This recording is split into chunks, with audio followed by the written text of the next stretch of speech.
The fate of the Freedom of Information Bill will all depend on whether the House will approve it before it adjourns in 7 days, since the campaign for the May elections kicks off in mid-February. The Senate approved its own version. The bill is set to be sponsored by the chairman of the Committee on Public Information, chaired by Congressman Ben Evardone, after which interpellations will follow. A number of provisions are contentious, and unless these are resolved, its approval hangs in the balance. Joining us tonight is Ms. Malou Mangahas. She heads the Philippine Center for Investigative Journalism. Good evening, ma'am. Good evening, Robert. Ma'am, you have championed the FOI Bill. Why and how important is this for our people in accessing information on how government works? Actually, right now, the PCIJ that has some long experience in accessing documents, we're having difficulty. As you would know, journalists actually have some practice in getting documents. But the problem is there are no uniform guidelines, no procedures.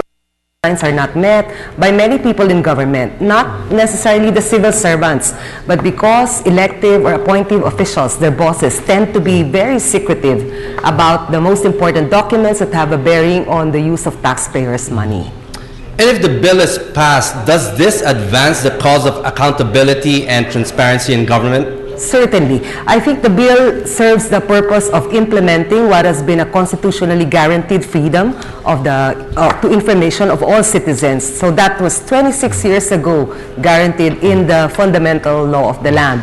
Problem is actually right now, these implementing rules are not being observed across the board in all government agencies. So there's supposed to be a deadline for disclosure of asset records by public officials. The justices of the Supreme Court had come around only lately.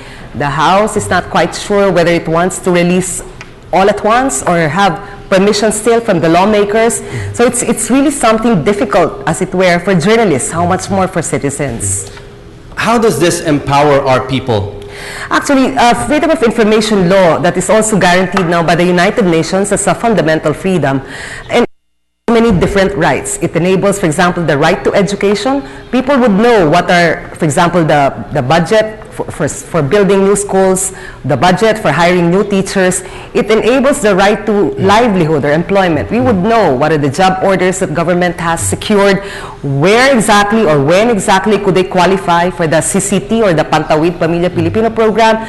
It enables the right to property. Many farmers we've talked to, their agrarian farm area properties could have been part of CARP sooner had they obtained land titles to these properties. It enables the right to life. Human rights victims or those who had been victimized by crimes and crime gangs, they could actually have faster resort to getting documents, investigation reports if there is a freedom of information law that clarifies the guidelines, the procedures, the deadlines, the limitations, as well as the bounds of that freedom. Ma'am, Congressman Rodolfo Antonino may push for the inclusion of the provision, the right of reply. He said this will allow any official hit by the media an opportunity to reply to reports written against him or her. He stressed that the FOI may be used as a tool of I ask again, is this really an issue, the right of reply, since it's already embedded in the journalism ethics that both sides need to be aired? That's right, because right now we have libel laws in place, we have actually self-regulation mechanisms, codes of ethics in place.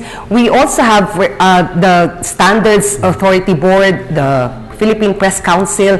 People who had been wronged or believe that they had been unjustly criticized by the media can resort to any number of options already.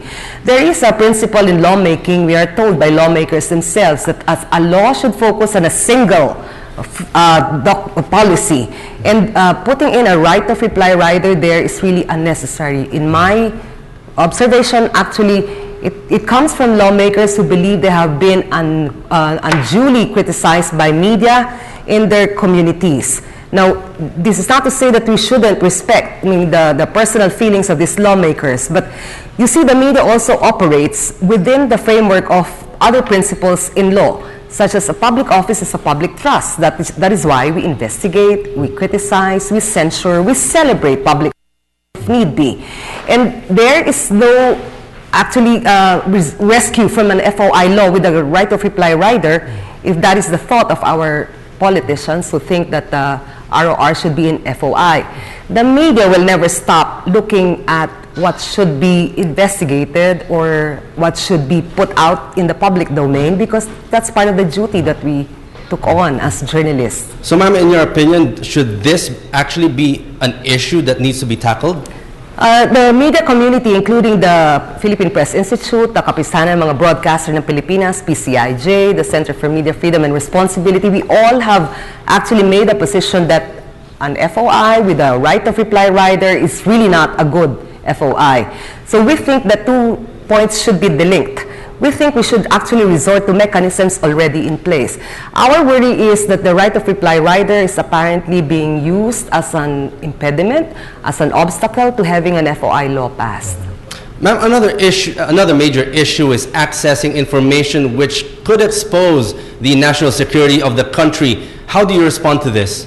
Actually, the FOI bill that had been passed by the Senate as a reading in December, and the bill now already enrolled as conference committee report in the House of Representatives, have provisions for actually respecting executive privilege and national security as principles of a good FOI law everywhere in the world.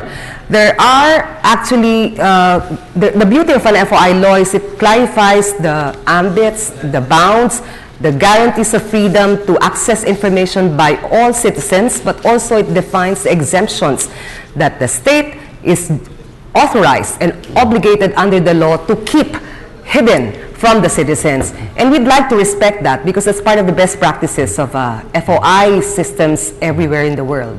And how will media police its ranks to ensure that the FOI bill will not be used for any personal gain instead of promoting the national interest?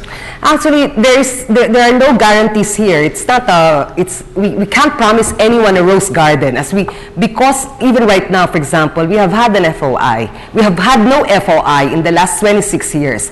The Constitution has been there, press freedom has been restored, and I don't think we're all perfect about the situation. I don't think until everyone else shapes up, like abuse you say about the media abusing possibly the freedom of information. I don't think it's really the abuse part that they should worry about. They should pass it first and see if it renders more order, more discipline, more clarity in what should be information in the public domain and what should be information that should be kept by the government, but also according to certain clear procedures and not as an excuse to commit a violation of the law. So I think we've all had some speculations, stereotypes, bad judgment of our public officials that all politicians are corrupt. If they are not worried about secrets they have to keep hidden, actually nobody should be worried about FOI. And it's not really for just government alone. It's more for citizens. It's really a fundamental freedom guaranteed in the Constitution. So, ma'am, in your opinion, is the FOI an effective deterrent against corruption? Yes, it is. It will help, but it's really not the only instrument. I think it is also not just a anti-corruption project. It's more a citizen empowerment project. If we have right information in our hands, we should be more able to participate in government and in decision-making concerning public policies. And finally, ma'am, with only 7 days to go, are you confident that the FOI bill will be approved in this Congress? It's still touch go. What could make or break the FOI would be just a few things. I think we need at this time, most importantly, the leadership of the Speaker of the House, Representative Sonny Belmonte Jr., the Majority Floor Leader, and I guess a little push from the President would help a lot more. Because 7 days is 7 days. And we're not even sure if it will move tomorrow because we've lost 2 days already. It used to be 9 days. We were watching for 9 days, session days. And we've not seen enough action or energy or drive or zeal on the part of the House.